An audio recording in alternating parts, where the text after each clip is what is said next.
Welcome back to another deep dive. I am your host and researcher, Hudson Gray. Today, we will be looking at the connection between the Grateful Dead and the US government. Were the dead feds? The Dead Are Feds, Part 1. The Grateful Dead, a band celebrated as an emblem of counterculture, freedom, and rebellion.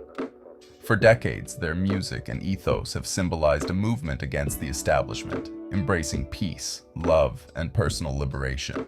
But beneath the kaleidoscope of tie-dye and the haze of psychedelics lies a far darker narrative, one of government manipulation, covert agendas, and cultural control.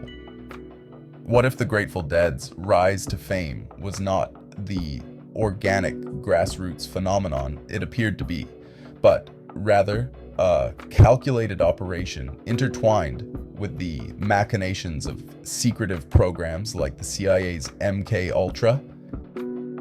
Could the so-called champions of personal freedom have been pawns or even willing participants in an agenda designed to manipulate the very fabric of rebellion? The cultural petri dish, Haight-Ashbury. To understand the complex web surrounding the Grateful Dead, one must first examine the epicenter of their ascent, the Haight-Ashbury district of San Francisco. In the mid-1960s, this area became a hub of countercultural activity, drawing artists, musicians, and freethinkers from across the country. On the surface, it was a bohemian paradise, a vibrant community fueled by idealism, creativity, and a desire to reject societal norms. But Haight-Ashbury was also a hotbed for covert government experimentation. The CIA and other intelligence agencies have long been implicated in monitoring, and perhaps even orchestrating, the counterculture movement that blossomed in Haight-Ashbury. During this time, projects like MK Ultra sought to study and manipulate human behavior through mind-altering substances such as LSD. The district was teeming with researchers, psychologists, and observers from various institutions, many of whom were later revealed to have ties to government programs. These figures embedded themselves in the community, using music, festivals, communes, and art collectives as testing grounds for their experiments. It was in this fertile ground of rebellion and experimentation that the Grateful Dead emerged as cultural icons. A key figure in this narrative is Augustus Owsley Stanley III, the Grateful Dead's sound engineer and one of the most prolific LSD manufacturers of the era. Stanley's contributions to the counterculture movement are often celebrated, with his high-quality LSD credited for shaping the psychedelic experiences of an entire generation. But less attention is paid to the broader implications of his activities. Stanley's background reveals connections that raise questions about his independence. A self-taught chemist, he manufactured LSD at an industrial scale, making the drug widely available during a time when MK Ultra's interest in the substance was at its peak. While Stanley's motivations remain officially unexplored, the widespread availability of his product conveniently aligned with the CIA's goals of mass experimentation. Moreover, his role within the Grateful Dead extended beyond sound engineering. He was instrumental in crafting the immersive, communal atmosphere of their performances. These concerts, often enhanced by Stanley's LSD, became experiential laboratories for studying group behavior, emotional manipulation, and crowd dynamics. The Ken Kesey connection. The Grateful Dead's early rise is also inextricably linked to Ken Kesey and his infamous acid tests. These events, which blended live music, light shows, and the free distribution of LSD, became defining moments for the counterculture movement. Kesey himself was a participant in CIA-funded LSD trials at Stanford University, a connection that is rarely discussed in mainstream accounts. His transition from a test subject to a leading figure in the psychedelic revolution raises questions about whether his role in promoting LSD use and the counterculture was entirely organic. The acid tests served as a proving ground for the Grateful Dead, allowing them to hone their craft and establish their reputation as pioneers of the psychedelic music scene. But were these events purely countercultural experiments, or were they covertly observed and influenced by intelligence agencies seeking to understand and control the dynamics of mass rebellion? The presence of figures like Cassady with direct ties to CIA experiments suggests the latter. The connections deepen with the introduction of Courtney Love and her familial ties to the Grateful Dead. Love's father, Hank Harrison, was an early road manager for the band and an active participant in the counterculture scene. Harrison's role placed him at the nexus of the Grateful Dead's early operations, offering a unique perspective on the band's rise and the forces shaping their trajectory. Harrison's own accounts have fueled speculation about the band's connections to covert agendas. He has suggested that the Grateful Dead's meteoric rise was facilitated by unseen forces, hinting at the band's involvement in broader efforts to influence and manipulate the counterculture. As a road manager, Harrison would have been privy to the logistical and financial underpinnings of the band's operations, including their ability to tour extensively and organize large-scale events. The sophistication of these endeavors, often beyond what a grassroots collective could achieve, adds weight to claims of external backing. A calculated narrative of rebellion. The Grateful Dead's status as icons of rebellion and liberation was not merely a happy accident. Their music and ethos aligned perfectly with the counterculture's ideals, offering an outlet for dissent and a sense of communal identity. But beneath this veneer of authenticity lay currents of control and manipulation. The band's frequent presence at events tied to LSD distribution and experimentation, their connections to figures like Stanley and Cassady, and their logistical prowess suggest a carefully orchestrated phenomenon. In this light, the Grateful Dead's role in the counterculture movement takes on a darker dimension. Were they active participants in a covert agenda, or were they unwitting tools in a larger scheme to study and influence mass behavior?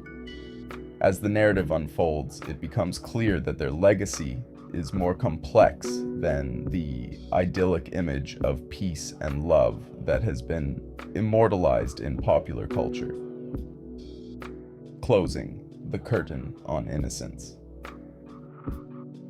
In part 2, we will delve deeper into the logistics of the Grateful Dead's operations and their connections to intelligence circles.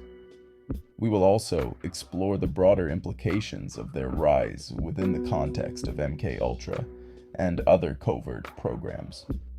The questions raised here are only the beginning of a story that challenges everything we thought we knew about the counterculture movement and its relationship with the establishment it claimed to oppose. The Dead Are Feds, Part 2. The infrastructure of influence, how the Grateful Dead operated. To fully grasp the extent of the Grateful Dead's entanglement with covert agendas, one must examine the machinery behind their success. The logistical and financial support required to sustain their extensive tours and groundbreaking live performances far exceeded what most grassroots bands could achieve. From their beginnings as a local act in San Francisco to their status as cultural icons, the Grateful Dead's rise was facilitated by a network of resources that warrants scrutiny. Sophistication beyond grassroots. The Dead were pioneers of the modern music festival experience, organizing and executing tours that attracted massive audiences across the United States. Their ability to coordinate these events, complete with state-of-the-art sound systems, intricate stage setups, and seamless logistics, set them apart from other bands of their era. While their fans often viewed them as free-spirited artists, their operational efficiency suggested an influence that extended beyond grassroots origins. Unusually, the band's financial stability appeared to be bolstered by sources outside of traditional music industry channels. There are documented instances of significant sums of money flowing into their operations, though the origins of these funds remain opaque. Financial support for the Grateful Dead and the Counterculture often came from sources tied to intelligence operations. Owsley Stanley, the band's sound engineer and LSD producer, funded their tours with profits from his massive production, aligning with MK Ultra's goals of psychedelic experimentation. The Dead, deeply rooted in Haight-Ashbury, a counterculture hub where they lived and performed, benefited from free clinics funded by government programs. These clinics, under the guise of aiding drug users, gathered data on communal living and LSD use, directly connecting to the scene the Dead fostered. Events like the Monterey Pop Festival, funded by intelligence-affiliated foundations, and disproportionate media coverage further propelled the band in alignment with covert agendas. The intelligence connection. Behind the curtain. Neal Cassady and his role as a connector. The Grateful Dead's connection to Neal Cassady, the iconic figure immortalized in Jack Kerouac's On the Road. On the Road is a famous book from the Beat generation about freedom and rebellion. Neal Cassady, one of the main inspirations for the story, was a real-life drifter and free spirit. He worked closely with the Grateful Dead. Cassady, a key player in Ken Kesey's acid tests, was a fixture in the band's early days. His charisma and connections to both the counterculture and established institutions positioned him as a bridge between these worlds. However, Cassady's life has long been shrouded in rumors of involvement with intelligence work. Whispers of Cassady's connections to intelligence agencies suggest he may have served as an intermediary, facilitating communication and coordination between covert operatives and countercultural figures. His presence at pivotal moments in the Grateful Dead's rise raises questions about whether he was merely an enthusiastic participant or a calculated placement within their orbit. While in federal prison for drug charges, Cassady wrote letters reflecting on his struggles with authority, raising questions about potential interactions with intelligence agencies during an era when informants were often recruited in prisons. As a central figure in Ken Kesey's acid tests, where the Grateful Dead played, Cassady bridged the beat and hippie movements, embedding himself in events closely monitored by the government. His ties to the band and the larger countercultural scene have fueled speculation about surveillance or even manipulation by intelligence entities. His death in 1968 in Mexico, attributed to exposure and drug use, remains mysterious.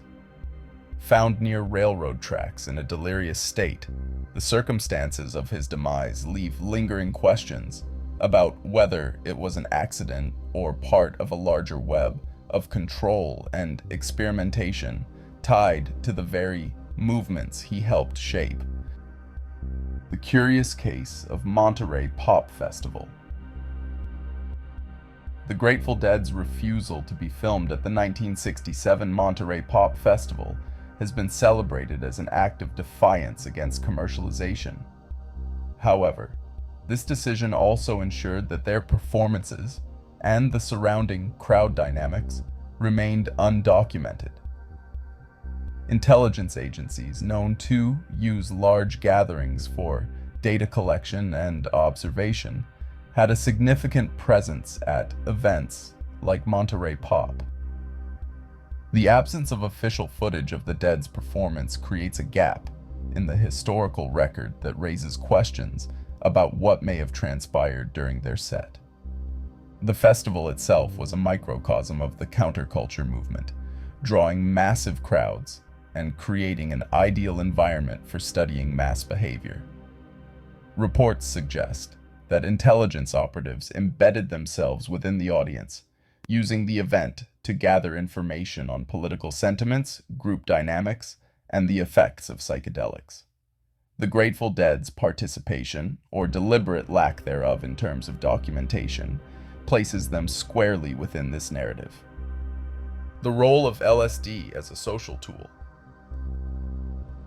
Augustus Owsley, Stanley III's legacy.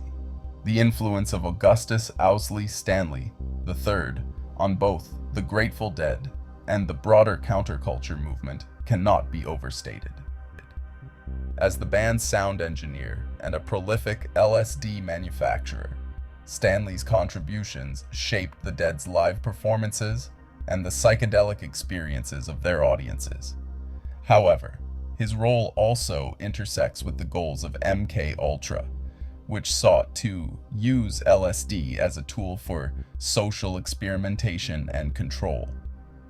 Stanley's production of high-quality LSD at a time when the CIA was actively exploring its effects on the human mind aligns too neatly to be dismissed as coincidence.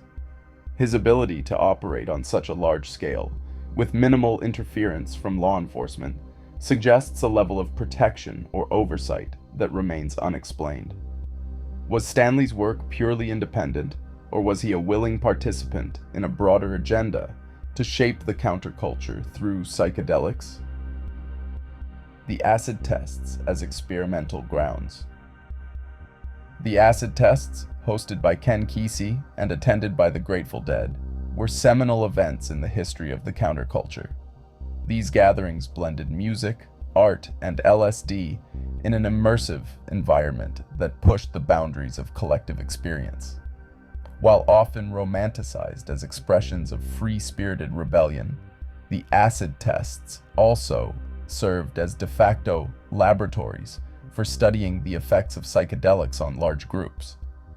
Given Kesey's documented involvement in CIA-funded LSD trials, it's plausible that the acid tests were observed, if not outright orchestrated by intelligence agencies. The Grateful Dead's role as the primary musical act at these events positioned them as key participants in these experiments, whether knowingly or otherwise. The insights gained from these gatherings likely informed subsequent efforts to manipulate social movements through music and drugs. Courtney Love's Family History Revisited. In part 1, we touched on Courtney Love's connection to the Grateful Dead through her father, Hank Harrison. Delving deeper into Harrison's background reveals a man deeply embedded in the counterculture movement, with direct ties to key figures in the Grateful Dead's orbit. Harrison's role as a road manager placed him at the intersection of the band's logistical operations and the broader cultural movement they represented. Harrison's own writings and interviews hint at a broader awareness of covert influences within the counterculture. He has alluded to the band's rise being facilitated by forces beyond their control, suggesting that their success was not entirely organic. His proximity to the band and his observations of their operations make him a critical figure in understanding the larger narrative of manipulation and control. Harrison has been stated saying, "Courtney grew up around people who were connected to things that seemed bigger than they let on. It was like being surrounded by shadow puppets. There were always bigger forces pulling the strings." Another quote from Harrison that suggested the Dead's involvement with feds is very clear. He is quoted saying, "The Grateful Dead had their own mystique, but they also had support. Support that sometimes seemed to come from strange places that didn't align with the free-spirited ethos we were all about." Expanding the narrative beyond the Grateful Dead. The Grateful Dead were not an isolated phenomenon.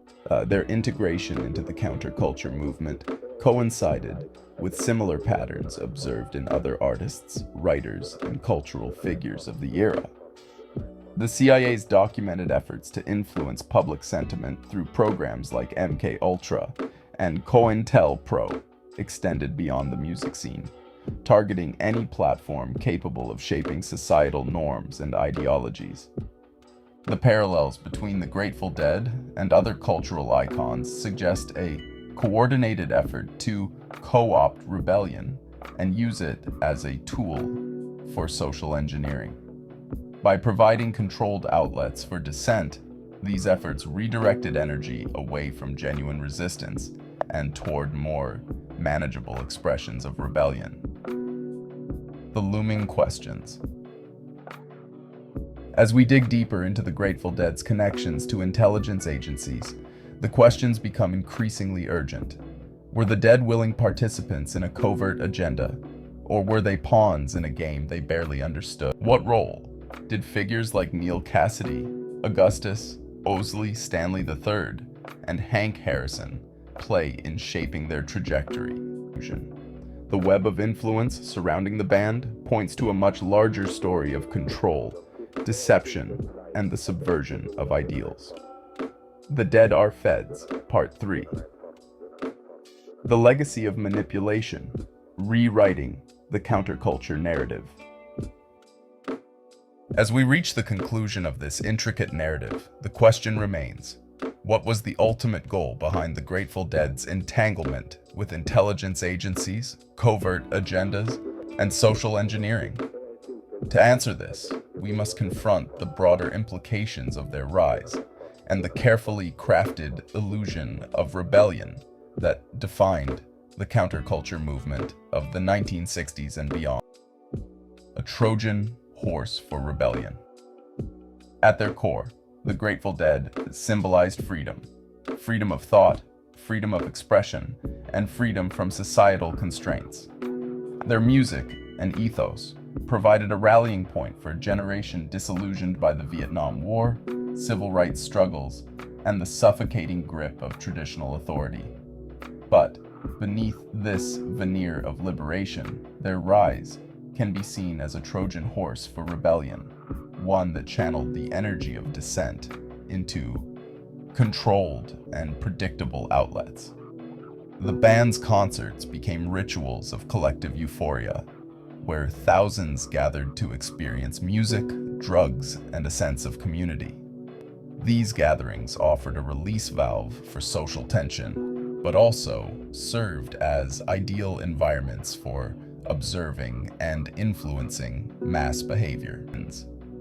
What appeared to be organic expressions of freedom were, in many cases, carefully monitored and subtly directed. The role of controlled substances. Central to this narrative is the role of LSD and other psychedelics in shaping the counterculture experience. The Grateful Dead's connection to Augustus Owsley Stanley III ensured a steady supply of high-quality LSD, which became synonymous with their concerts and the broader psychedelic movement. While this drug was embraced as a tool for expanding consciousness, it also aligned perfectly with the objectives of MK Ultra, which sought to use psychedelics as instruments of mind control and social experimentation.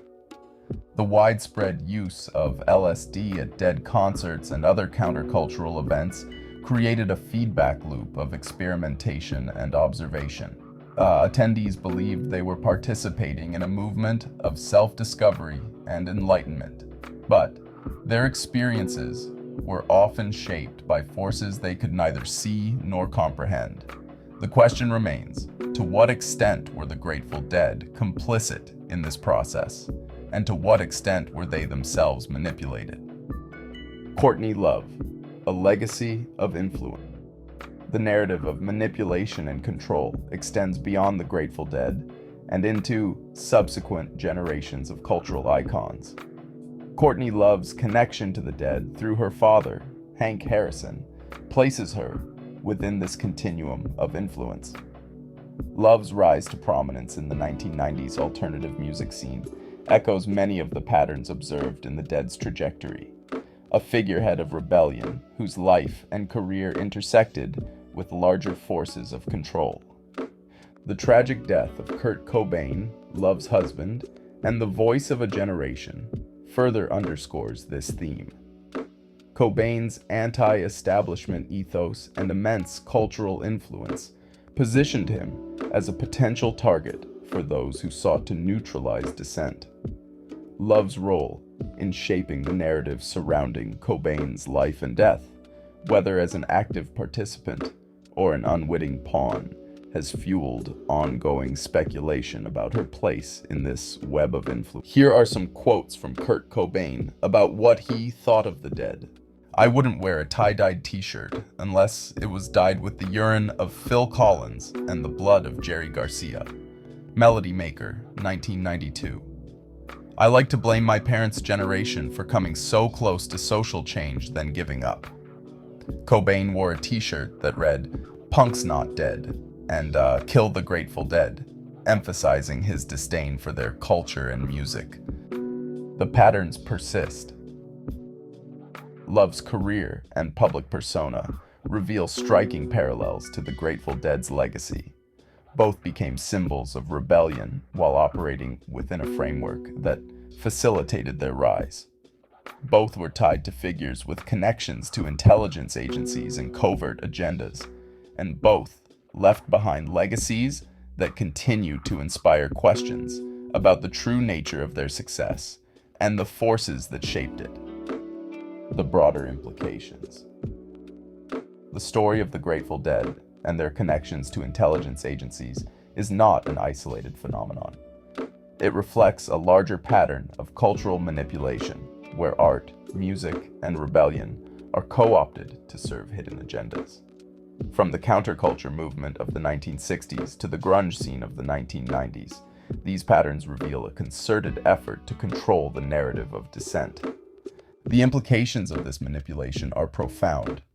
If the very movements that claim to challenge authority are themselves shaped by the establishment, what does that say about the nature of rebellion?